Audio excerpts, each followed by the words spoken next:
네, 저희가 이제 돌아오면서 설교를 하고 있는데 제가 올 때는 항상 출애굽기의 말씀을 여러분들과 나누고 있습니다. 우리가 10가지 재앙을 지금 살펴보고 있는데 7장에서 시작된 이 피 재앙부터 8장의 개구리 2 그리고 오늘 9장에 이르러서는 돌림병으로 가축들이 죽게 되고 사람들에게 악성 종기가 생겨서 괴롭게 되는 그런 이야기들이 이어지고 있습니다. 그리고 오늘 본문에서는 7째 재앙인 이 우박의 재앙이 애굽 땅 가운데 내리게 됩니다. 1에서 네 번째 재앙이, 첫 번째부터 네 번째 재앙이 단지 사람들을 괴롭게 하고 조금 힘들게 하는 재앙이었다라고 한다면 이제 9장, 오늘 본문부터 등장하고 있는 이 재앙들은 사람들에게 생명에 대한 직간접적인 타격을 주는, 직접적인 피해를 주는 재앙으로 전환이 됩니다. 여기서 우리는 하나님께서 이 애굽 땅 가운데 내리시는 재앙, 그 재앙의 목적을 오해해서는 안 됩니다. 하나님께서 이집트 땅에 이 고통을 주시는 이유, 이 고난을 주시는 이유를 우리는 분명히 알아야 한다는 것입니다. 여러분들도 많이 들어보셨을 건데요. 기독교 변증가 C.S. 루이스는 이렇게 이야기합니다. 하나님은 기쁨을 통해 속삭이시고 양심을 통해 말씀하시고 고통을 통해 소리치신다라고 라는 말입니다. 재앙은 분명히 고통이죠. 재앙은 분명히 아픔이 맞습니다. 그러나 하나님께서는 재앙을 통해 사람들에게 소리치신다, 외치신다라고 말씀하십니다. 하나님께서 그들을 변화시키려고, 이 애굽 땅을 변화시키려고 지금 재앙을 통해서 그들에게 소리치고 있다라는 것을 우리는 분명히 기억해야 합니다. 하나님께서는 재앙을 통해 애굽 백성들을 쓸어버리려고, 끊어버리려고 하시는 것이 아니라 그들을 변화시켜서 하나님께로 돌이키게 하시기 위해서 그들에게 재앙이라는 외침을 통해 그들에게 소리치고 계신다는 것을 우리는 기억해야 한다는 것이죠. 출애굽기 9장 15절의 말씀해 보시면 이렇게 기록되어 있습니다. 내가 손을 펴서 돌림병으로 너와 네 백성을 쳤더라면 네가 세상에서 끊어졌을 것이다. 이렇게 말씀합니다. 이 말은 하나님께서 애굽 사람들을 정말 쓸어버리실 계획이셨다면 방금 제가 말씀드린 읽어드린 말씀처럼 얼마든지 이전의 재앙들을 통해서 애굽을 몰살시킬 수도 끊어버리실 수도 있었다라는 겁니다. 그러나 하나님께서 애굽 땅을 향한 뜻은 재거나 어떤 끊어짐, 쓸어버림이 아니라 그들의 변화였다라는 것이죠. 하나님께서는 그들을 향하여 끊임없이 재앙을 통해 소리치고 계시면서 또 한편으로는 구원의 손을 붙잡으라고 말씀하고 있다는 것을 우리는 알 수 있습니다. 하나님의 폭풍 같은 그 심판 속에도 여전히 은혜의 등불은 꺼지지 않고 있다라는 것을 우리가 발견할 수 있는 것이죠. 또한 이스라엘을 향한 하나님의 그 보호하심도 지속됩니다. 7째 재앙까지 애굽을 강타하는 동안에도 하나님께서 구별하여 놓으신 이 이스라엘 백성들은 하나님의 그 안전한 날개 아래 거하면서 하나님의 재앙을 피하게 되죠. 그러나 완악한 바로와 그 바로를 따르는 하나님께 돌아오지 않는 애굽 사람들은 끊임없이 그 괴로움에 시달리게 되는 것을 우리는 보게 됩니다. 신실하신 하나님은 자기 백성을 구별하여 철저히 보호하셨지만 바로는 자기 백성들이 가축의 돌림병으로 죽고 자기 가축들이 죽고 백성들이 고통을 당하고 우박을 맞아 고통을 당하는 그 순간에도 여전히 그의 완고함은 변하지 않고 있다는 것을 보게 됩니다. 그리고 이어지는 17절의 말씀에서는 바로가 교만하다고 하나님께서 말씀하고 계십니다. 바로의 완강함이, 그의 완악함이 결국은 교만이었음을 다시 한번 우리에게 일깨워주는 대목이죠. 바로는 수많은 재앙을 통해서 소리치시는 그 하나님의 외침을 들었어야 했습니다.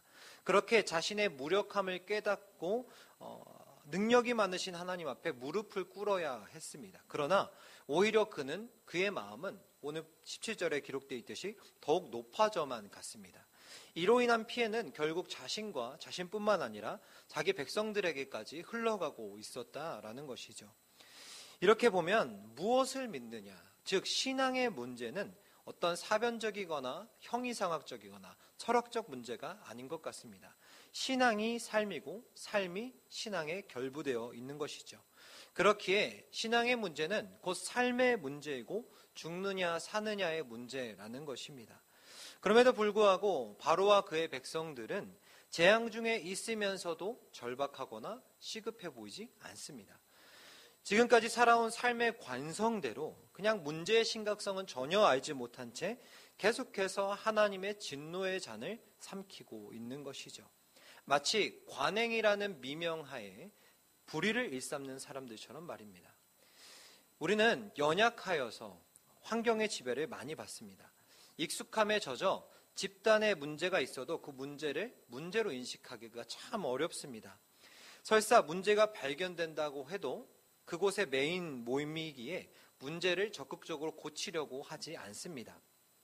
그래서 그곳에서 벗어나야만 비로소 문제를 제대로 파악할 수 있고 직시할 수 있습니다. 제3지대로 나아가야 그나마 그 집단의 문제와 그 여러 가지 갈등들을 제대로 바라볼 수 있는 것이죠. 우리도 마찬가지입니다. 우리가 죄로 물든 세상 가운데 살아가면서 우리가 세상에 속한 자로 살아가면, 세상의 메인자로 살아가면 세상 속에 만연한 죄를 깨닫기가 어렵습니다. 혼란스러운 이 시대 가운데 죄악을 분별하기가, 진리를 분별하기가 너무나 어렵습니다. 그래서 우리는 세상 속에 살아가지만 세상에 속하지 않은 자가 되어야 합니다. 세상에 속한 자가 아니라 주께 속한 자가 되어야 하는 것입니다.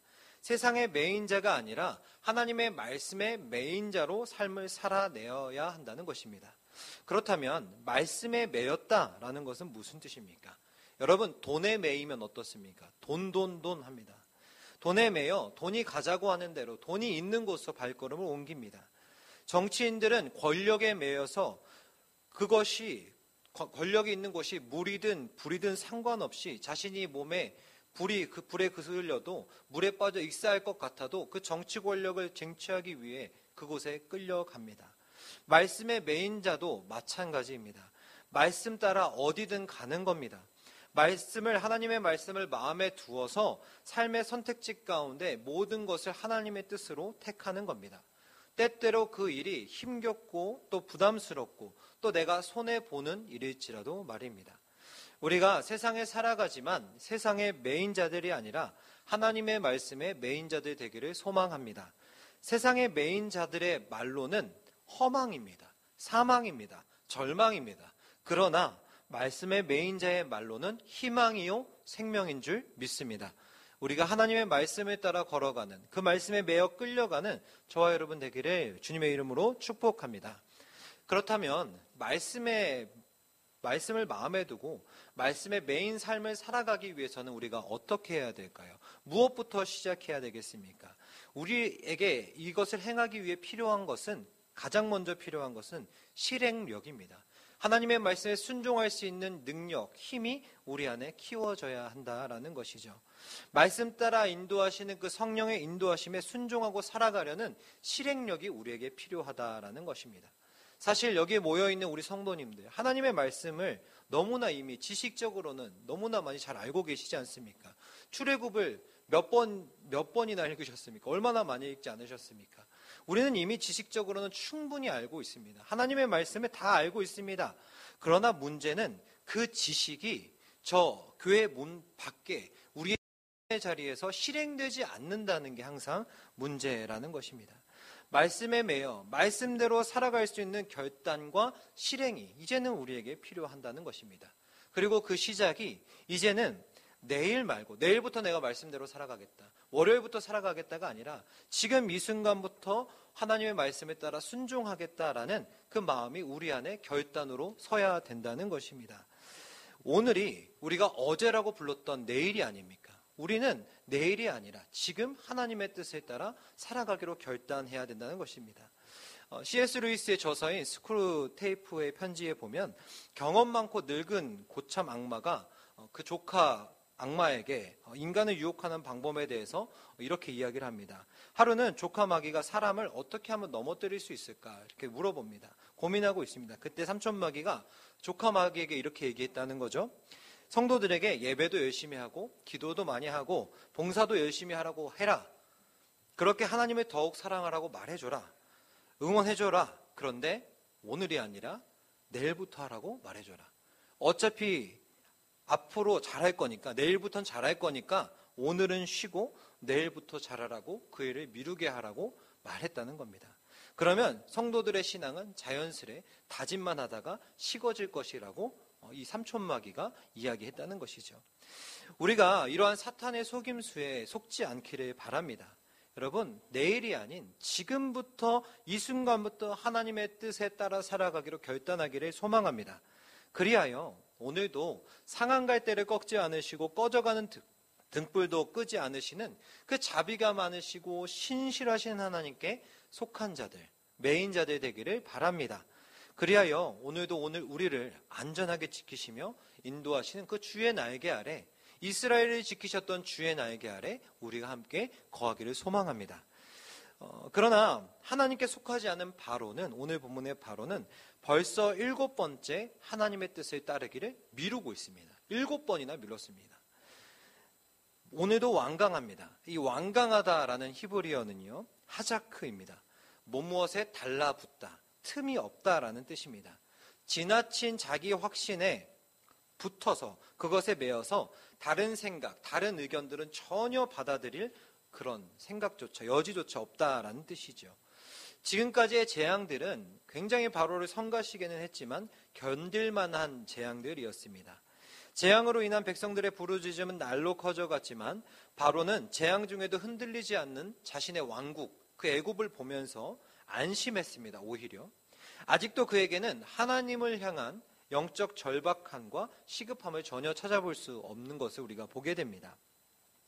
바로 자신이 곧 이집트, 애굽이라는 자기 확신에 매몰돼서 모든 수용과 변화의 가능성을 폐쇄한 그런 완강한 상태에 지금 놓여져 있다라는 것입니다.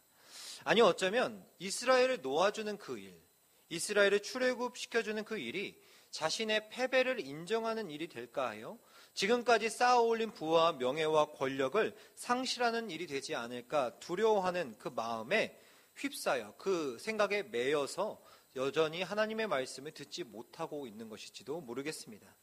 그는 분명히 재앙을 당하기도 싫었고 그렇다고 이스라엘을 내어주기도 싫었습니다. 자기 백성이 재앙 중에 어려움을 당하더라도 자기 백성은 재앙으로 고통을 당하고 신음하지만 자신의 기득권 때문에 자신의 기득권을 상실할지도 모른다는 그 두려움으로 오히려 그는 교만해졌고 더욱 완강해져 갑니다. 자신이 하나님보다 높은 존재여야 한다는 그 교만함에 이 바로가 매여 있었다라는 겁니다. 우리는 이런 바로의 모습을 통해서 죄인의 전형적인 모습을 보게 됩니다. 완악함이 바로 그것이죠. 물론 때에 따라서 자기 확신은 필요합니다. 물론 그것이 필요합니다. 그러나 그것이 이데올로기가 되어서 신념, 변하지 않는 신념이 되어버려서 타인 또는 누군가를 판단하고 비난하는 도구로 사용될 때 우리는 타인의 말을 듣지 못할 뿐 아니라 하나님의 말씀까지도 듣지 못하게 되는 거절과 아집과 집착으로 둘러싸인 그런 인생이 될지도 모른다는 것입니다. 그래서 우리는 자기 확신을 늘 경계해야 한다는 것입니다. 더욱이 그리스도인들이 가져야 하는 것은요, 자기 확신이 아닙니다. 우리가 필요한 확신은 하나님을 향한 믿음이요, 하나님의 말씀을 향한 확신이 되어야 할 줄로 믿습니다. 왜냐하면 말씀과 상관없는 자기 확신은 오늘 본문에 기록된 바로의 모습처럼 전형적인 죄의 모습이기 때문입니다. 자기 확신이 죄가 될 수 있다라는 겁니다. 타협의 여지가 없는, 변화될 의지가 없는, 돌이킬 수 없는 마음의 상태, 그 상태가 바로 죄인의 상태라는 것이죠. 바로의 모습을 한번 떠올려 보십시오. 하나님께서 매 재앙마다 바로에게 돌이킬 기회를 주셨습니다. 변화될 수 있는 선택지를 같이 주셨습니다. 그러나 말씀과 전혀 상관없는 자기 확신의 매인 이 완고한 바로는 하나님의 뜻을 따르지 않았다는 것이죠. 그런데 우리 또한 그럴 때가 있지 않습니까? 우리도 그렇습니다. 하나님의 말씀보다 내 경험을 우선시합니다. 하나님의 말씀보다 내 실력을 더 믿고 확신합니다. 하나님의 말씀보다 내 감정에 더 충실할 때가 많다라는 것이죠. 날마다 선포되어지는 하나님의 말씀을 귀를 기울입니다. 듣기는 합니다. 읽고 묵상도 합니다. 심지어 쓰기도 합니다. 그런데 삶의 변화가 없습니다. 왜 그럴까요? 왜 우리는 말씀을 먹는데 소화시키지 못하고 그것을 영적 영양분으로 분비하지 못하고 늘 영적 소화불량에 걸려서 말씀을 따라 살지 못하게 되는 것일까요? 왜 우리는 여전히 말씀대로가 아닌 우리의 본성이 원하는 대로 따라 그것에 매여 흘러갈 때가 많은 것입니까? 혹시 우리의 마음이 바로의 마음과 같기 때문은 아닐까요? 우리가 말씀에 대한 확신이 아니라 자기 확신으로 완강해져 있기 때문은 아닌지 우리 이 시간 우리의 모습을 좀 돌아봤으면 좋겠습니다.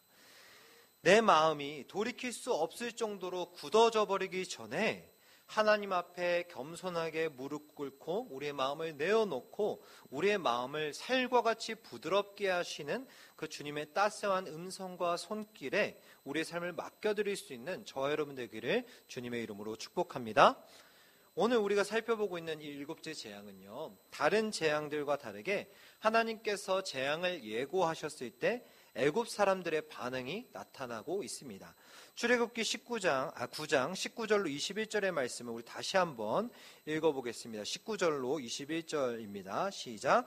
이제 사람을 보내어 내 가축과 내 들에 있는 것을 다 모으라. 사람이나 짐승이나 무릇 들에 있어서 집에 돌아오지 않는 것들에게는 우박이 그 위에 내리리니 그것들이 죽으리라 하셨다 하라 하시니라.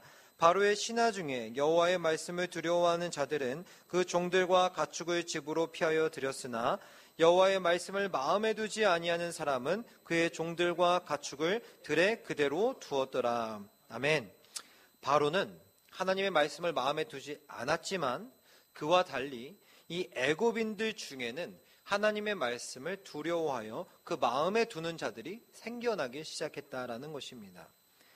하나님께서는 들에 있는 모든 것들을 다 모으라고 하셨을 때 하나님의 말씀을 마음에 둔 사람들은 그것에 순종하여 하나님의 재앙을 피하게 됩니다. 흥미롭게도 세상과 사람을 향한 두려움은 그의 몸과 마음과 생각을 굳어지게 하지만 하나님을 향한 두려움은 오히려 사람의 마음을 부드럽게 합니다. 변화시킵니다.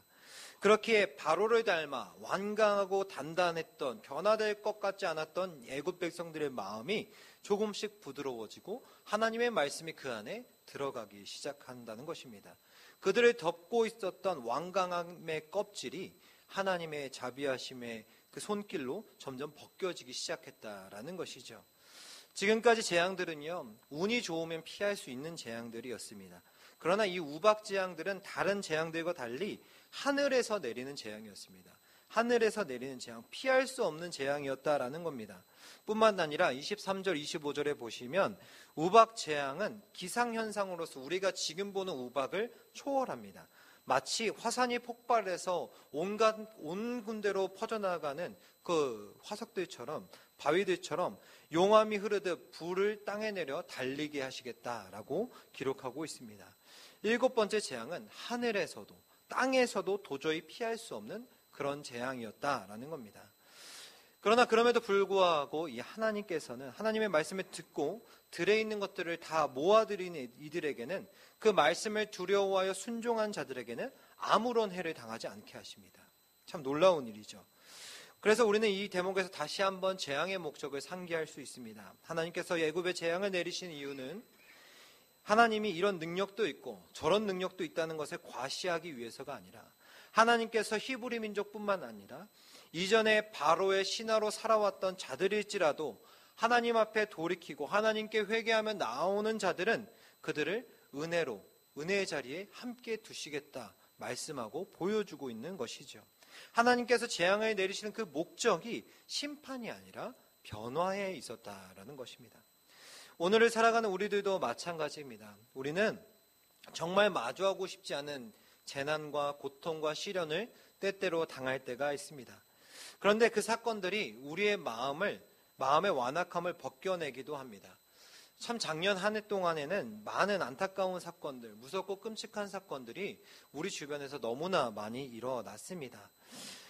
그것을 보면서 인간이라는 존재가 참 영원할 것처럼 행동하고 또 모든 것을 해결할 수 있다고 믿고 또 능력이 있다고 믿은 그 마음대로 할 수 있었다고 믿었지만 우리에게 닥쳐오는 갑작스러운 재난과 그 견디기 힘든 그 시련들 앞에서 우리가 얼마나 연약한 존재인지, 유한한 존재인지를 자각하게 됐던 것 같습니다. 역설적이게도 가장 무서운 심판 속에 하나님의 가장 놀라운 은혜가 담겨져 있는 것을 발견하게 되는 것이죠. 민수기 6장에 보시면 그 제사장의 축복에 이렇게 기록되어 있죠. 여호와께서는 그의 얼굴을 내게 비추사 은혜 베푸시기를 원하시는 분입니다. 예수님도 그러하십니다.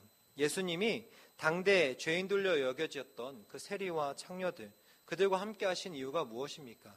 그들을 제거하거나 그들을 배척하거나 배제하신 것이 아니라 예수님이 그들과 함께 하신 이유가 무엇입니까? 그들을 변화시키시기 위함이었습니다.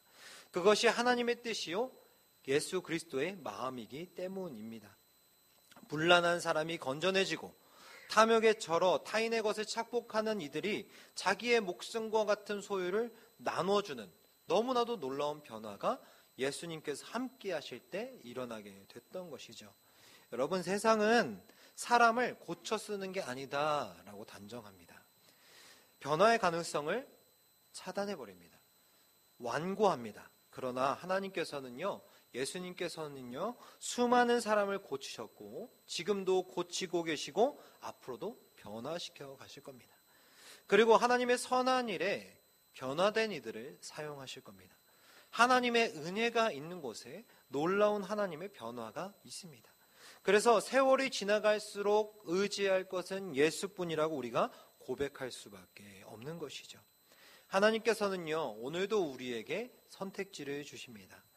말씀을 두려워하며 은혜의 삶을 살아갈 것인지, 아니면 말씀을 마음에 두지 않고 완강한 삶을 살아갈 것인지 선택하라고 말씀하십니다. 사랑하는 여러분, 우리가 말씀을 두려워하는 자들 되기를 소망합니다. 말씀을 마음에 두는 자들 되기를 소망합니다. 우리를 위축되게 하고 완고하게 하는 세상의 다른 소리는 듣지 마시고 우리의 마음을 부드럽게 하고 우리를 변화시키며 우리를 힘있게 그리스도인으로 살아가게 하시는 그 하나님의 뜻을 따라 유연한 그리스도인 될 수 있도록 우리의 마음 가운데 하나님의 마음을 깊이 새기고 나아가는 저와 여러분 되시기를 주님의 이름으로 축복합니다. 함께 기도하겠습니다.